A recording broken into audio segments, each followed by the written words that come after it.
નમસ્કાર વિદ્યાર્થી મિત્રો, હું યશ લિબર્ટી એકેડમીના ઓનલાઈન પ્લેટફોર્મમાં આપ સૌનું હાર્દિક સ્વાગત કરું છું. તો ગુજરાતના ઉમેદવારો અથવા ભારતના ઘણા બધા ઉમેદવારો કે જે બેન્કિંગ ક્ષેત્રમાં પોતાની જે છે કારકિર્દી બનાવવા માગે છે, તે જેની આતુરતાથી રાહ જોઈ રહ્યા હતા તેવી એસબીઆઈની જે છે એટલે કે ભારતની સૌથી મોટામાં મોટી બેંક સ્ટેટ બેંક ઓફ ઇન્ડિયાની જે છે ભરતી જે છે બહાર પડી ગઈ છે. જીએસ મિત્રો, હાલમાં જ એસબીઆઈએ જે છે પોતાની બરાબર છે જુનિયર એસોસિએટ માટેની જે છે ભરતી જે છે એને બહાર પાડેલી છે. તો બેઝિકલી આ વિડીયોમાં આપણે એસબીઆઈની જે ભરતી છે તેમાં ફોર્મ કઈ રીતે ભરવું, બરાબર છે, કેટલી ભરતી ડિક્લેર થઈ છે, અન્ય ઘણા બધા ડાઉટ્સ છે, તો એ બધા ડાઉટ્સ જે છે હું તમારા આ વિડીયોમાં સોલ્વ કરવાનો પ્રયાસ કરીશ. આ ઉપરાંત આ એક્ઝામિનેશનનો નેચર કેવો છે, આ એક્ઝામિનેશનને પાસ કેવી રીતે કરવી, તે દરેક અંગે આપણે જે છે પોઈન્ટ ટુ પોઈન્ટ ચર્ચા કરશું. તો શરૂઆત કરીએ.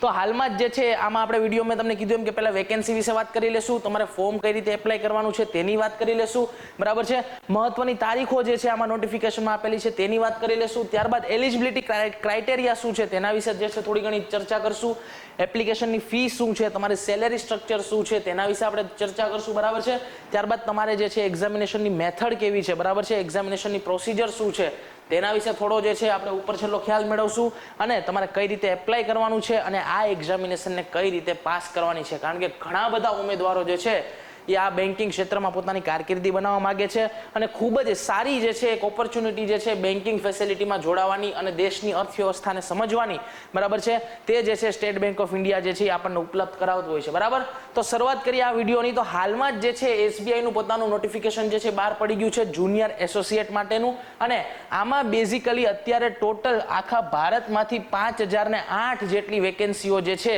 એ એસબીઆઈ બહાર પાડેલી છે, બરાબર. અને આમાંથી હવે આપણે સ્પેસિફિક ગુજરાત રાજ્યની જો વાત કરીએ તો ગુજરાત રાજ્યમાં ટોટલ 357 વેકેન્સીઓ બહાર પડેલી છે. એનો મતલબ કે જે ગુજરાત રાજ્યના ઉમેદવારો છે કે જે ગુજરાતીને સારી રીતે સમજે છે, એનું કારણ છે કે ભાઈ આ એક્ઝામિનેશનમાં તમને લોકલ લેંગ્વેજ જે છે એ સમજવી ખૂબ જ જરૂરી છે. એનો મતલબ જે ગુજરાતના લોકોને એવું છે કે ભાઈ એસબીઆઈમાં અમને જોબ ના મળે, એમાં તો જે છે હિન્દી ભાષા હોય અથવા તો ઇંગ્લિશ ભાષાના વધારે જાણકાર હોય તેને જ જોબ મળે, તો એ વસ્તુ જે છે એ ખોટી છે. એનું કારણ છે કે એસબીઆઈના નોટિફિકેશનમાં સ્પેસિફિકલી લખેલું છે, બરાબર છે, કે તમને જે છે જે કેન્ડિડેટ પાસ કરશે તેને લોકલ લેંગ્વેજ વાંચવાનો, લખવાનો, બોલવાનો અને સમજવાની જે છે પાયાની જે છે અથવા તો તળિયાની માહિતી હોવી જોઈએ. એનો મતલબ કે ક્યાંક ને ક્યાંક હવે જે ગુજરાતી ભાષાના ઉમેદવારો છે, જે ગુજરાતના ઉમેદવારો છે, તેને રાષ્ટ્રીયકૃત બેંકમાં જોડાવા માટે થઈ અને એક આ ખૂબ જ સારી ઓપોર્ચ્યુનિટી આપેલી છે, બરાબર. આ જે છે એની વેબસાઇટ છે એસબીઆઈની, બરાબર છે, આ બીજી વેબસાઇટ છે, તો આમાં તમે જે છે એપ્લાય કરી શકો છો. બીજી એક અન્ય બાબત કે ભાઈ તમે જે છે એપ્લાય કરો ત્યારે કોઈ પણ એક જ રાજ્યમાં કરી શકો છો. એનો મતલબ કે તમે ગુજરાતમાંથી એપ્લાય કરેલું છે તો તમે ફક્ત ગુજરાતમાંથી એક જ રાજ્યમાંથી એપ્લાય કરી શકો છો. એવું ના થાય કે ભાઈ તમે ગુજરાતમાંથી પણ કરો, મહારાષ્ટ્રમાંથી પણ કરો કે પછી કોઈ પણ યુનિયન ટેરેટરીમાંથી કરો, બરાબર. ગુજરાત રાજ્યમાં તમેથી જે છે એપ્લિકેશન કરેલી છે તો તમે જે છે ગુજરાતમાં જ ફરજ નિભાવશો અને તે પણ પરમનન્ટ રહેશે. એનો મતલબ કે એવું નહીં થાય કે ભાઈ તમે જે છે આજે ગુજરાતમાં એપ્લાય કર્યું તો રાષ્ટ્રીયકૃત બેંક છે તો ભવિષ્યમાં તમને મહારાષ્ટ્ર મોકલી દે, નહીં, તમે જે છે આજીવન ગુજરાત રાજ્યમાં જ સેવા બજાવશો, બરાબર. ત્યારબાદ જોઈ લઈએ આપણે, તો મેં તમને કીધું હતું એમ કે ભાઈ જે વ્યક્તિને ગુજરાતી ભાષાની યોગ્ય માહિતી હશે તે જ વ્યક્તિ આ એક્ઝામિનેશન પાસ કરી શકશે. એવું શા માટે? તો તમે સપોઝ કે છે ગુજરાતની બહારના છો અથવા તો તમે જે છે મહારાષ્ટ્રના છો, તો મહારાષ્ટ્રની બહારના છો, તો તમારે જે છે તમારા 10માની માર્કશીટમાં જો ગુજરાતી ભાષા નહીં હોય અથવા તો તમને જે છે ગુજરાતી ભાષા તમે જે છે સબ્જેક્ટ તરીકે નહીં રાખેલો હોય, તો તમારે જે છે એક એન્ટ્રન્સ જ્યારે એક્ઝામ પાસ કરી લો તે પછી પણ એક એક્ઝામિનેશન દેવી પડતી હોય છે. જો એને કહેવામાં આવે લોકલ લેંગ્વેજ શુડ બી, બરાબર છે, tested before joining the banks. એનો મતલબ કે તમે જે છે સપોઝ કે ગુજરાતી તમારું નેટિવ નથી, બરાબર છે, તો તમારે જે છે ગુજરાતી ભાષાનું એક પેપર, બરાબર છે, બેંકમાં જે છે તમે જોઈન કરો એની પહેલા જે છે તમારી ટેસ્ટ લેવામાં આવશે અને જો એમાં પાસ થશો તો જ તમને જે છે નોકરી મળશે. એનો મતલબ કે તમે જે છે આ 357 વેકેન્સી જે છે જે ગુજરાતના ઉમેદવારો જે છે તે પ્રબળ દાવેદાર છે મિત્રો. એનું કારણ છે કે ભાઈ 357 જગ્યાઓ નીકળી છે અને ગુજરાતી ભાષામાં છે. એનો મતલબ કે ક્યાંક ને ક્યાંક આપણને જે ડર છે કે ભાઈ અંગ્રેજી માધ્યમના વિદ્યાર્થીઓ કે હિન્દી માધ્યમના વધારે પડતા જાણકાર વિદ્યાર્થીઓ હોય તે જે છે ફાવી જશે, તો એવું નથી. એનું કારણ છે ગુજરાતીને પણ અહીંયા જે છે એટલે કે લોકલ લેંગ્વેજને, આ ગુજરાતનું છે એટલે ગુજરાતીને વધારે મહત્વ આપું છું, તમે મહારાષ્ટ્રમાં હોય તો મરાઠીને પણ વધારે મહત્વ અપાય, બરાબર. એનો મતલબ કે આ એસબીઆઈ જે છે પોતાની લોકલ લેંગ્વેજને જે છે સમાન ન્યાય પૂરો પાડેલો છે, બરાબર. આગળ વધીએ આપણે તો મહત્વની તારીખો કઈ કઈ છે. તો એક્ઝામિનેશન માટેની પ્રિલિમરી એક્ઝામિનેશનની તારીખ જે છે નવેમ્બર 2022 છે અને મેઇન્સ એક્ઝામિનેશન માટે ડિસેમ્બર 2022 અથવા તો જાન્યુઆરી 2023 સુધીમાં તમારી મેઇન્સ જે છે કન્ડક્ટ થઈ જાય એવું જે છે આનું અનુમાન છે, બરાબર. હવે એલિજિબિલિટીનો ક્રાઇટેરિયા શું છે? તો ભાઈ એજ કેટલી જોઈએ? તો સામાન્ય રીતના 20 વર્ષથી લઈ અને 28 વર્ષ સુધીના ઉમેદવારો જે છે એ આ એક્ઝામિનેશનમાં બેસી શકે છે, બરાબર. અને આમાં જે છે નોટિફિકેશનમાં ડેટ પણ આપેલી છે 1 ઓગસ્ટ 2022 થી તમારી જે છે ડેટનું જે છે કેલ્ક્યુલેશન થશે. તમને વધારે સિમ્પલ કહું તો 2 ઓગસ્ટ 1994 થી 1 ઓગસ્ટ 2002 સુધીમાં જેટલા પણ ઉમેદવારો જન્મેલા છે તે દરેક ઉમેદવારો જે છે આ એક્ઝામિનેશનમાં બેઠવા માટે એલિજિબલ છે, બરાબર. એના પછી આગળ વધીએ તો એજ રિલેક્સેશન શું છે, બરાબર છે. સપોઝ કે જે છે તમને ખ્યાલ જ હશે કે ભાઈ રિલેક્સેશન થોડુંક મળતું હોય છે, બરાબર, રિઝર્વેશનના કોટા પ્રમાણે. તો આ જે છે પેલી વસ્તુ તો એ તો સેન્ટ્રલની બે જોબ છે, બરાબર. આથી આમાં એક વસ્તુ યાદ રાખજો કે જે ઇકોનોમિક વીકર સેક્શન વાળા ઉમેદવારો છે તેને ખાસ સેન્ટ્રલનું સર્ટિફિકેટ જે છે એ દેવાનું રહેશે, ન કે ગુજરાતનું, બરાબર છે. કેન્દ્રીય સ્તરનું જે છે ઈડબ્લ્યુએસ નું સર્ટિફિકેટ તમારે જમા કરાવવાનું રહેશે. એજ રિલેક્સેશનની વાત કરું તો એસસી અને એસટી માટે 5 વર્ષ છે, ઓબીસી માટે 3 વર્ષ છે, બરાબર છે. પર્સન વિથ ડિસેબિલિટી માટે પણ અલગ અલગ ક્રાઇટેરિયા છે, બરાબર છે. એમાં જનરલ ઈડબ્લ્યુએસ માટે 10 વર્ષ, person with disability SC ST માટે 15 વર્ષ અને પર્સન વિથ ડિસેબિલિટી ઓબીસી માટે 13 વર્ષ છે, બરાબર. ત્યારબાદનો ક્વોલિફિકેશનનો ક્રાઇટેરિયા અગર પૂછવામાં આવે તો any graduate can apply for this job. એનો મતલબ કે ભાઈ તમે સાયન્સમાંથી સ્નાતક હોય, કોમર્સમાંથી હોય કે આર્ટ્સમાંથી હોય કે કોઈ એન્જિનિયરિંગમાંથી હોય, તમારી પાસે ગ્રેજ્યુએશનની ડિગ્રી છે then you are eligible for this examination, બરાબર. આગળ વધીએ ફીસ કેટલી છે તો SC ST person with disability, બરાબર છે, એમને જે છે કોઈ પણ પ્રકારની ફીસ પે કરવાની નથી, બરાબર છે. એક સર્વિસમેન ની બધાને કોઈ પણ પ્રકારની ફીસ પે કરવાની નથી. જ્યારે જનરલ કેટેગરી, ઓબીસી અને ઈડબ્લ્યુએસ વાળાએ 750 રૂપિયાનું જે છે ફીસ પેમેન્ટ કરવાની છે. 750 રૂપીસ જે છે એ ફીસ પેમેન્ટ છે, બરાબર. અને જો સેલેરીની વાત કરવામાં આવે તો સેલેરી પણ ખૂબ જ સારી છે. એપ્રોક્સિમેટ તમને 29,000 રૂપીસ પર મંથ હાથમાં આવે છે, મિત્રો. અને કેન્દ્રીયકૃત બેંકમાં, બરાબર છે, ભારતની સૌથી મોટામાં મોટી બેંકમાં તમને જે છે કામ કરવાની એક ઓપોર્ચ્યુનિટી મળે છે. તો આ ખૂબ જ એસબીઆઈ દ્વારા ખૂબ જ જે છે સારી એવી ભરતી બહાર પાડેલી છે, સારો એવો અવસર આપેલો છે. તો આ અવસરને આપણે જે છે ક્યાંક ને ક્યાંક આપણે, બરાબર છે, શું અવસરમાં કન્વર્ટ કરવો જોઈએ, બરાબર. હવે સિલેક્શન પ્રોસિજર જો કઈ છે તો તમને ખ્યાલ જ હશે કે ભાઈ 2 માધ્યમમાં જે છે આની એક્ઝામિનેશન કન્ડક્ટ થતી હોય છે, બરાબર. તો જોઈ લઈએ આપણે તો પ્રિલિમરી એક્ઝામિનેશન જે છે પ્રથમ તબક્કો છે. પ્રિલિમરી એક્ઝામિનેશનમાં જે છે મુખ્યત્વે 3 સબ્જેક્ટ ઉપર વધારે ભાર હોય છે અને એમાં છે ઇંગ્લિશ, બરાબર છે, બીજું છે ન્યુમેરિકલ અને ત્રીજું છે રીઝનિંગ, બરાબર છે. આ રીતના તમારે જે છે 3 સબ્જેક્ટનામાં કવર કરવાના હોય છે. ઇંગ્લિશના 30 ક્વેશ્ચન હશે, બરાબર છે, 30 માર્ક હશે અને એના માટે તમને 20 મિનિટ મળશે, મિત્રો. ત્યારબાદ જે છે ન્યુમેરિકલના 35 ક્વેશ્ચન હશે, 35 માર્ક હશે અને એના માટે તમને 20 મિનિટ મળશે. રીઝનિંગના જે છે 35 પ્રશ્નો છે એના માટે 35 માર્ક છે ને એના માટે પણ 20 મિનિટ છે.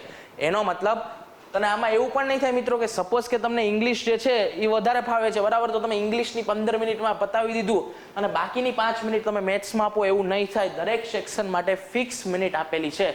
ટોટલ તમને 1 કલાક જે છે એ પેપર આપવા માટે મળશે. અને સૌથી અગત્યની વસ્તુ કે આમાં જે છે 0.25 નેગેટિવ માર્કિંગ છે. જીએસ મિત્રો, આમાં જે છે 0.25 જે છે નેગેટિવ માર્કિંગ પણ રહેલું છે, બરાબર. ત્યારબાદ વાત કરવામાં આવે તો મીડિયમ ઓફ એક્ઝામિનેશન મેં તમને કીધું એમ ઇંગ્લિશ, હિન્દી અથવા જે છે લોકલ લેંગ્વેજ, બરાબર છે. ત્યારબાદ જે છે આમાં જે છે નો સેક્શનલ કટ ઓફ છે, મિત્રો. આઈબીપીએસ ની એક્ઝામિનેશન હતી તેમાં તમારું સેક્શનલ વાઇઝ જે છે કટ ઓફ આપવામાં આવતું હતું, પરંતુ આમાં જે છે ઇન જનરલ કટ ઓફ તમારું 100 માંથી રહેશે, બરાબર. આમાં જે છે તમે 100 માંથી જે છે ઇન જનરલ તમારું કટ ઓફ રહેશે, બરાબર. ત્યારબાદ વાત કરવામાં આવે તો આમાં જે છે એપ્રોક્સ કેટલા લોકોને પાસ કરવામાં આવશે તો પ્રિલિમરી એક્ઝામિનેશન જે છે, સપોઝ કે આપણે ગુજરાતની વાત કરીએ તો ગુજરાતમાંથી 357 જગ્યાઓ બહાર પડી છે, તો 3570 એટલે કે 10 ગણા ઉમેદવારોને જે છે મેન્સ લખવાનો મોકો મળતો હોય છે, બરાબર. એટલા માટે એમાં લખેલું છે કે ભાઈ પ્રિલિમરી એક્ઝામિનેશનના કટ ઓફમાંથી 10 ગણા લોકોને જે છે મેન્સ લખવા બોલાવશે. એનો મતલબ કે 3570 લોકો જે છે એ એસબીઆઈ ની જે છે આ મેન્સ લખી શકશે, બરાબર. હવે આગળ વધીએ તો ભાઈ ગુજરાતમાં જે છે કટ ઓફ કઈ રીતના રહેલું છે તો લાસ્ટ ટાઈમ જે ગુજરાતમાં કટ ઓફ રહેલું હતું, બરાબર છે, તો જનરલ કેટેગરી માટે ગુજરાતનું કટ ઓફ 64.50 એટલે કે 64.50 માર્કે અટકેલું છે, બરાબર. મહારાષ્ટ્રની વાત કરીએ તો 66 છે, રાજસ્થાનની વાત કરીએ તો 77 છે, દિલ્હીમાં 83 છે અને હરિયાણામાં 79 છે. એનો મતલબ કે ક્યાંક ને ક્યાંક ગુજરાતની જે પ્રજા છે બરાબર છે એના માટે આ સારો અવસર છે કે અહીંયા જે છે કટ ઓફ ઓછું રહે છે, તો અહીંયાથી તમે જે છે સરળતાથી આ એક્ઝામિનેશનને ક્વોલિફાય કરી શકો છો. બરાબર. એના પછીનો ચરણ આવશે તો મેઇન્સ એક્ઝામિનેશન આવશે. મેઇન્સ એક્ઝામિનેશનમાં બેઝિકલી તમારે 4 પેપર થઈ જશે મિત્રો. પહેલું જે છે જનરલ ઇંગ્લિશનું છે, ત્યારબાદ આવશે ક્વોન્ટિટેટિવ એપ્ટિટ્યુડ આવશે, ત્યારબાદ જે છે રીઝનિંગ એન્ડ કમ્પ્યુટર છે અને ત્યારબાદ જે છે જનરલ એન્ડ ફાઇનાન્શિયલ અવેરનેસ. બરાબર. આ રીતના જે છે મેઇન્સ એક્ઝામિનેશન તમારી કેટલામાંથી થશે તો ભાઈ 200 માર્કમાંથી થશે. એક વસ્તુ યાદ રાખજો, પ્રિલિમરી એક્ઝામિનેશન જે છે એ ક્વોલિફાઈંગ ઇન નેચર છે, એટલે કે ફાઇનલ સિલેક્શનમાં તમારા પ્રિલિમરી એક્ઝામિનેશનમાં ગમે તેટલા માર્ક્સ આવશે તેનાથી કોઈ પણ પ્રકારનો ફરક પડતો નથી. જે તમારે બાજી લડવાની છે એ તમારા મેઇન્સમાં જ લડવાની છે. બરાબર. મેન્સની અગર વાત કરીએ તો મેન્સમાં 40 પ્રશ્નો છે, એના 40 માર્ક છે અને એના માટે તમને નિર્ધારિત 35 મિનિટનો સમય આપશે. બરાબર. તેવી જ રીતે ક્વોન્ટિટેટિવ એપ્ટિટ્યુડમાં 50 પ્રશ્નો રહેશે, 50 માર્ક છે અને તમને 45 મિનિટ મળશે. બરાબર. તેવી જ રીતના રીઝનિંગ એન્ડ કમ્પ્યુટરમાં 50 છે બરાબર છે પ્રશ્નો, એના 60 માર્ક છે અને 45 મિનિટ રહેશે. અને જનરલ અને ફાઇનાન્શિયલ અવેરનેસ બેઝિકલી આમાં વધારે પડતું તમને જે છે કરંટ અફેર્સ ઉપર ભાર વધારે આપવામાં આવતો હોય છે. આમાંથી તમને કરંટની ઘટનાઓ જે છે અને એમાં પણ ખાસ કરીને ફાઇનાન્સ અને ઇકોનોમિક રિલેટેડ ઘટનાઓ તમને જે છે આમાં વધારે પૂછવામાં આવતી હોય છે. બરાબર.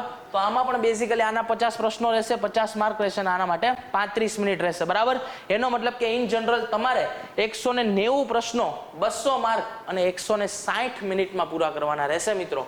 એનો મતલબ કે ક્યાંક ને ક્યાંક તમારે પ્રેક્ટિસ મેક મેન પરફેક્ટ અને તમારે વધારે ને વધારે ટાઈમ મેનેજમેન્ટ કરવું પડશે. એનું કારણ છે કે ટાઈમ જે છે ખૂબ જ લિમિટેડ છે અને તમારા પ્રશ્નોની સંખ્યા જે છે એની ક્વોન્ટિટી ખૂબ જ જે છે વધારે હોય છે અને પ્રશ્નોનું લેવલ પણ સારું હોય છે. બરાબર. આથી ક્વોન્ટિટી અને ક્વોલિટી બંનેને મેન્ટેન કરવાનું જે છે, બંને વચ્ચે સંતુલન રાખવા માટે તમારે જે છે યોગ્ય ટાઈમ મેનેજમેન્ટ કરવું પડશે અને એ ફક્ત તમને પ્રેક્ટિસ કરશો તો જ આવડશે. બરાબર. આમાં પણ નેગેટિવ માર્કિંગ છે 0.25. આ જે છે ઇંગ્લિશ, હિન્દી અને લોકલ લેંગ્વેજમાં જે છે ડિવાઈડ થઈ છે. બરાબર છે. એક્ઝામિનેશન તમે આપી શકો છો અને આમાં પણ જે છે તમારું ઇન જનરલ મેરિટ રહેશે, સેક્શનલ કટ ઓફ આમાં પણ રહેતું નથી. હવે મેઇન્સ એક્ઝામિનેશનની જો વાત કરવામાં આવે તો ગુજરાતમાંથી જે છે લાસ્ટ ટાઈમ 87 કટ ઓફ હતું, એટલે કે જે ઉમેદવારોને 200 માંથી 87 ની ઉપર આવી ગયા હતા તે દરેકનું સિલેક્શન SBIમાં થઈ ગયું હતું. બરાબર. એવી જ રીતના મહારાષ્ટ્રમાં 88.25 છે, રાજસ્થાનમાં 94.25 છે, દિલ્હીમાં 99 છે અને હરિયાણામાં 99.50 છે. એનો મતલબ કે ગુજરાતનું મેરિટ જે છે એ થોડું ઘણું ડાઉન છે. તો આ જે છે આપણા માટે જે છે અવસર કહેવાય, હું તો કહું શું અવસર કહેવાય. બરાબર છે. કે જેથી કરીને ગુજરાતમાં જો તમે લાગી જાઓ સ્ટેટ બેંક ઓફ ઇન્ડિયામાં સરકારી નોકરીમાં તો ક્યાંક ને ક્યાંક તમારું અને તમારા પરિવારનું પણ ફ્યુચર જે છે એ ખૂબ જ સારું અને સિક્યોર થઈ જશે. બરાબર. તો એપ્લાય કઈ રીતે કરવાનું છે તો મેં તમને જે વેબસાઇટ દેખાડી હતી તે વેબસાઇટમાં તમારે ફોર્મ ભરી દેવાનું છે અને ત્યાંથી તમે જે છે સરળતાથી એપ્લાય કરી શકશો. સૌથી અગત્યની વસ્તુ આવશે જ્યારે તમે ફોટોગ્રાફ, સિગ્નેચર ને બધું અપલોડ કરશો. બરાબર. તો જ્યારે ફોટોગ્રાફ તમે અપલોડ કરો ત્યારે તમારે ખાસ યાદ રાખવાનું છે તમારો રિસેન્ટ જે છે સ્કેન થયેલો ફોટોગ્રાફ તમારે અપલોડ કરવાનો છે અને એનો ક્રાઇટેરિયા પણ કેટલો હોવો જોઈએ, 20 KB થી લઈ અને 50 KB સુધીનો. બરાબર. 20 KB થી 50 KB સુધીનો તમારો જે છે ક્રાઇટેરિયા જે છે એ રહેલો હોવો જોઈએ. બરાબર. ત્યારબાદ જે છે આમાં અંદાજિત તમારે જે છે બેઝિકલી જ્યારે ફોટા પડાવવા જાવ એટલે કે 8 થી 10 રિસેન્ટ ફોટોગ્રાફ તમારે જે છે સેમ ફ્યુચર રેફરન્સ માટે રાખવાના. બરાબર. કે જેથી કરીને ક્યાંય તમે જે છે પ્રિલિમરીમાં માગશે, મેન્સમાં માગશે, જ્યારે વેરિફિકેશનમાં જાઓ ત્યારે ફોટા માગશે તો તમારા માટે આ કામનું રહેશે. બરાબર. ત્યારબાદ આવશે બીજી અગત્યની વસ્તુ છે સ્કેન્ડ સિગ્નેચર. તમારે તમારી સિગ્નેચર જે છે એ પણ કેપિટલમાં નહીં, નોટ ઇન કેપિટલ લેટર્સ. બરાબર છે. તમારે તમારી સિગ્નેચરને પણ જે છે સ્કેન કરી અને દેવાની રહેશે. એનો પણ ક્રાઇટેરિયા ફિક્સ છે અને એમાં ખાસ લખેલું છે બ્લેક ઇંક દ્વારા જ તમારે જે છે તમારી સિગ્નેચરને સ્કેન કરી અને અપલોડ કરવાની રહેશે. બરાબર.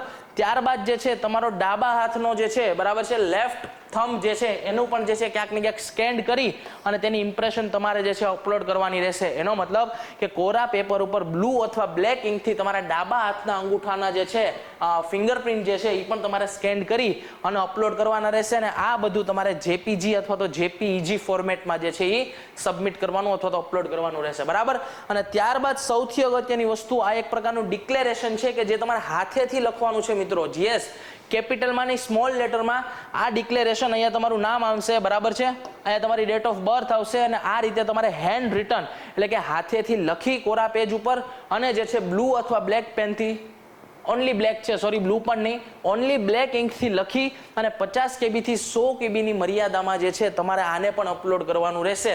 અને આ હેન્ડ ડિક્લેરેશન જે છે એ ખૂબ જ અગત્યનું છે. આથી આ અપલોડ કરવામાં પણ તમારે ખાસ ધ્યાન રાખવું પડશે, બરાબર છે, કે આમાંથી જે છે જે રીતના લખેલું છે તેવું જ જે છે તમારે હેન્ડ રિટન ડિક્લેરેશન અપલોડ કરવાનું રહેશે, બરાબર. આ રીતના જ્યારે તમે ફોર્મ ભરવા બેસો, જ્યારે ફોર્મ ફિલઅપ કરવા બેસો ત્યારે તમારી પાસે આટલા ડોક્યુમેન્ટ જે છે હોવા જોઈએ. તમારી માર્કશીટ્સ હોવી જોઈએ, તમારું આધાર કાર્ડ ને પેન કાર્ડ હોવું જોઈએ, તમારી વેલિડ ઈમેલ આઈડી હોવો જોઈએ, તમારો મોબાઈલ નંબર હોવો જોઈએ અને સૌથી અગત્યની વસ્તુ કે ભાઈ ઓનલાઈન ફીઝની પેમેન્ટ કરવા માટે કાર્ડ પણ હોવું જોઈએ, બરાબર. તો આ જે છે સમગ્ર જે છે પ્રિપેરેશન તમારે કઈ રીતે કરવી, બરાબર છે, કઈ રીતના તમારે જે છે એ SBIની જે છે એક્ઝામિનેશનનું નોટિફિકેશનને પાસ કરવું તેની સંપૂર્ણ માહિતી હતી કે જેથી કરીને ક્યાંક ને ક્યાંક આ SBIની જે એક્ઝામિનેશન બહાર પડેલી છે તો આ SBIના નોટિફિકેશનમાં પરીક્ષા ખૂબ જ સરળ છે, મહેનત કરવાની અને ક્યાંક ને ક્યાંક તમારે જે છે તમારા દરેક સબ્જેક્ટને ન્યાય આપવાની જરૂર છે મિત્રો. એનું કારણ છે કે પરીક્ષાનું લેવલ તો અઘરું છે જ, પરંતુ જો આપણી મહેનતને હજી વધારે જે છે બરાબર છે અઘરી બનાવી દેશું તો ક્યાંક ને ક્યાંક આપણું જે છે સિલેક્શન થઈ જશે. અને આના માટે તમારે યોગ્ય માર્ગદર્શન જોશે, યોગ્ય રણનીતિ જોશે અને આ એક્ઝામિનેશનની શોર્ટ ટ્રીક જોશે કે ભાઈ મેથ્સનો સમ જે છે એ મારા કરતાં મારો કોમ્પિટિટર જે છે એ વધારે સમયમાં કઈ ઓછા સમયમાં સોલ્વ ના કરી શકવો જોઈએ. એનો મતલબ કે હું મેથ્સનો સમ જે મને આવ્યો એ હું 15 સેકન્ડમાં સોલ્વ કરી શકું તો હજી મારે એવો પ્રયાસ કરવો જોઈએ કે એ સોલ્વ જે છે એ હું 10 સેકન્ડમાં કરી શકું. તો એના માટે તમને ઘણી બધી ટેકનિક આવડવી જોઈએ. તો આવી જ બધી ટેકનિક લઈ અને જે છે આગળ હું લિબર્ટી કરિયર એકેડમી કે જે ગુજરાતમાં છેલ્લા 31 વર્ષથી કાર્યરત છે અને બેન્કિંગ ફિલ્ડમાં પણ ખૂબ જ સારું એવું નામ ધરાવે છે અને ખૂબ જ સારું પરિણામ આપેલું છે. તો લિબર્ટી કરિયર એકેડમીના ફાઉન્ડર શ્રી જગદીશ પટેલ સર કે જેઓ ઘણા વર્ષોથી જે છે બેન્કિંગ ક્ષેત્ર સાથે જોડાયેલા છે અને બેન્કિંગના ઉમેદવારોને જે છે એ તાલીમ આપી રહ્યા છે, તો તેને વિનંતી કરીશ કે તેઓ જે છે આવી અને સમજાવે કે ભાઈ કઈ રીતે આ એક્ઝામિનેશનને ટાઈમ મેનેજમેન્ટ કરવું અને જે છે આગળની રણનીતિ કઈ રીતે હોવી જોઈએ અને આ એક્ઝામિનેશનને તમે કઈ રીતે સ્માર્ટ વર્કથી, હાર્ડ વર્કથી નહીં પણ કઈ રીતે તમે સ્માર્ટ વર્કથી પાસ કરી શકો તેની જે છે તમને વધારે પડતી માહિતી તે પ્રદાન કરશે.